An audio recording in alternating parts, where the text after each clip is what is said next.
నువ్వు ఏ విషయంలో కూడా భయపడకు, నేను నీకు తోడై ఉన్నానని తన దాసుని ధైర్యపరుస్తా ఉన్నాడు. నేను అబ్రహాముకు తోడైనట్లుగా నేను నీకు తోడై ఉంటాను. Praise the Lord.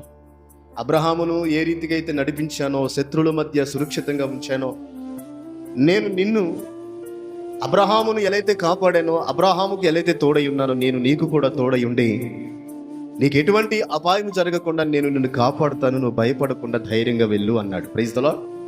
రెండు చేతులు ఎత్తి హల్లెలూయా చెప్పండి గట్టిగా. ప్రాథమికంగా ప్రియులరా, మనిషిని పట్టి పీడించేది ఏంటిదంటే భయం. భయం చేత ఎంతో మంది జీవితాలు కొన్ని సందర్భాల్లో భక్తి జీవితంలో నుంచి దిగజారిపోయినట్టుగా కూడా మనం చూడగలుగుతాం. భయము అంత భయంకరాన్ని పుట్టించింది.